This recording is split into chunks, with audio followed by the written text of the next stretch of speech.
Hello and welcome to Mansbridge. Have you ever wondered how this part of Southampton got its name? It derives from the Mansbridge, an actual bridge that was first used as the name for the area all the way back in 932 AD. The area itself was originally farmland and woodland, all once part of the South Stoneham estate. In the early 20th century, architect Herbert Collins, born in 1885, became interested in the idea of building better housing for local communities. After training in London, he teamed up with Fred Woolley and Claude Ashby, and together they founded the Swaithling Housing Society on November the 27th, 1925. Demand for social housing here is still high. The number today stands at about 8,000. By the 1930s, the area had also become a hub for community life, offering social, recreational and educational activities for residents. The Collins family built and funded one of the first key landmarks of Mansbridge. Westfield Hall was a community space that included a stage, meeting room, billiard room and a kitchen. Outside there were tennis courts and a football pitch, ornamental gardens and even a bowling green.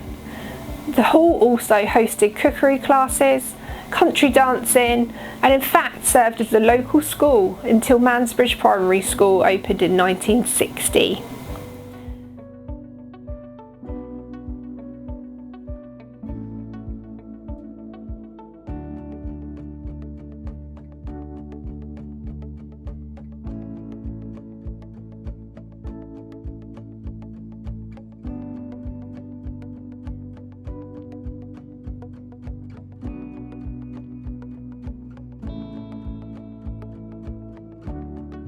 Now, I'm not comparing the current generation, but we just did different things when we were a child, and that could be simple things like, skateboarding down Brookside Hill and building dens in the woods with our friends, and it was fantastic. And there were some harmless games that we used to play. When I look back now, I think the summer just seemed to last forever, and we had the best days of our life. When we talk about summer, we used to do things like collecting blackberries for our mothers to make jam with, and collecting walnuts from the avenue to eat, and collecting and playing conkers. When my husband and I moved to Southampton first, we didn't know the area at all. Alan had a job at Southampton University, and we used to sort of explore the area, a couple of miles sort of radius of it. We took a bus ride one day up to West End and passed Mansbridge, passed right through the estate. And the first thing I remember is just looking out and seeing all the daffodils. I think it must have been like Wordsworth when he said he saw a host of golden daffodils in front of him. And it just looked like the country. I mean, having come from even just a mile down the road, which seemed very built up and sort of greenery in that, and all of a sudden you're into this lovely sunny area with lots of grass, lots of very old trees and beautiful houses. I mean, they just looked absolutely pristine and just immaculate. Imagine our surprise a couple of years later when we bought our first house, and the first house we were actually shown was the one that I've been living in for the last 37 years. I purposely wanted to move to Mansbridge and the house to come here, and the thing that really interested me was all the green spaces and particularly the history. I love the fact that there's all the fact that there's just linked to the old Roman road, and just the thought that for more than hundreds of years there'd be people walking through it there. They just really connect you with a place in some way. But I first moved to Mansbridge in 1963 into 21 Grange Close, and then when I had my daughter, from there I moved to 29 Walnut and a 2-bedroom flat, and then from there I moved to Howard Close number 3, and then from there I moved to Walnut Avenue.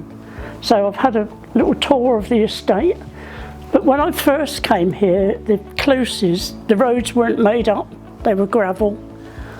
And the little bus used to go around the estate, number 10 bus. And if you had shopping, he used to drop you off at your front door. It was quite good fun then. What first brought Zoologic to Mansbridge was I'm actually local, and I spent a lot of time in Mansbridge as a young person. One of my friends from school lived in Mansbridge, and I just remember this kind of quite close-knit community. I think Mansbridge is a really important community to not be forgotten.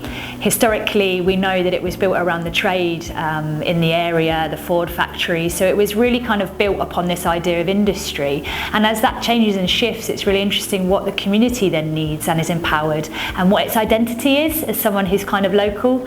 So for me, I'm really sort of inspired and motivated to kind of help find and support and drive that narrative of what a community is and what it stands for. One of my first memories here, because I grew up in Mayfield Road, I was riding my bike through Mansbridge and through Riverside Park, by the bottom down by Stoneham Cemetery, and coming up along Mansbridge Road through Itchen View Close and around Monks Way, and the massive open spaces. And I remember as a child how open and amazing it was, and you could ride your bike everywhere. It was really quiet, and in summer it was lovely.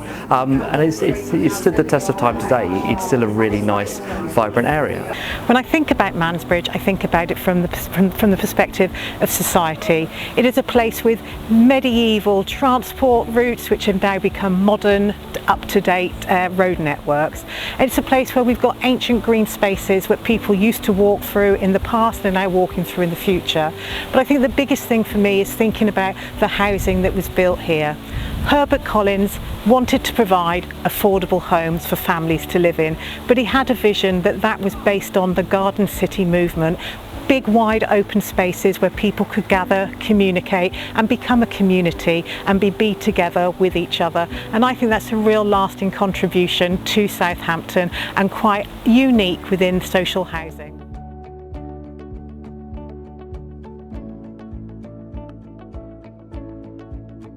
Mansbridge isn't just rich in history. Today it is a vibrant, creative and connected community. And a lot of that comes from everything happening at the Roundabout Cafe. The Roundabout Cafe was set up in 2013. The community saw a need for a space to come together, and collectively we made it happen. Since then it's become a real hub of Mansbridge life, supported by an incredible team of volunteers. It's a place for good company, great food and new friendships.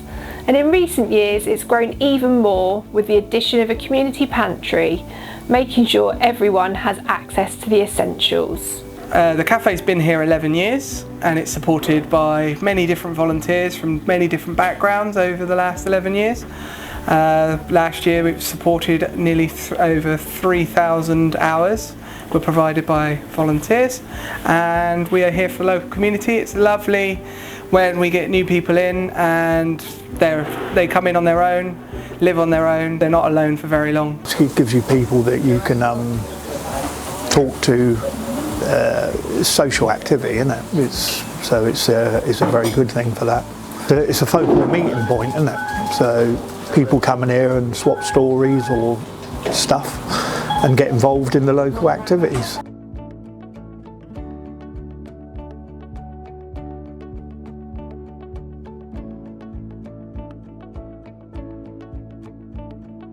Of course, not everything happens inside the cafe. To celebrate 100 years of Mansbridge, 100 trees have been planted around the estate, honouring Herbert Collins' original Garden City design and bringing more green spaces for everyone.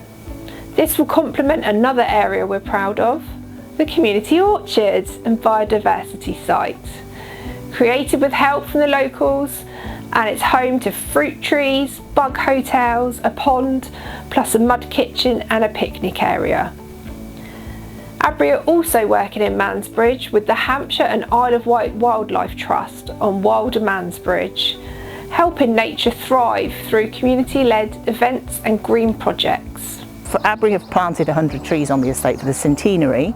It wasn't possible to get people involved in the tree planting because of the large machinery. The trees are quite big. So what we're going to be doing instead is planting some bulbs around the trees. Hopefully we'll get some planted in autumn. But also I launched the Tree Guardian scheme at the Community Action Day, and that's an ongoing thing where we're trying to get people signing up to be a tree guardian, which means that they'll keep an eye on their tree, get to know their tree, and there'll be lots more tree related activities coming up. There's a number of trees that have been planted around the estate, and you're a guardian of a tree. So what what that's to do is obviously to look after it. We name it, we put a little tag on it.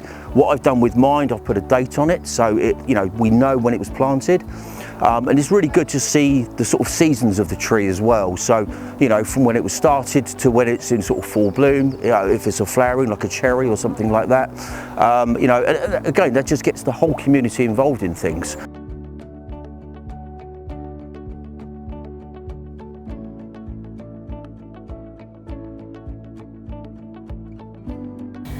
Mansbridge isn't just bricks and mortar, it's made by the people who live here. The ones who cook together, plant together, sing and share memories, and simply show up for one another. That's what brings this place to life. If you've ever thought about getting involved, now's the time. Whether you've got 5 minutes or 5 hours, there's something here for everyone. Pop into the Roundabout Cafe, join a session, or just say hello. Because this community is built by you, so it's better with you in it.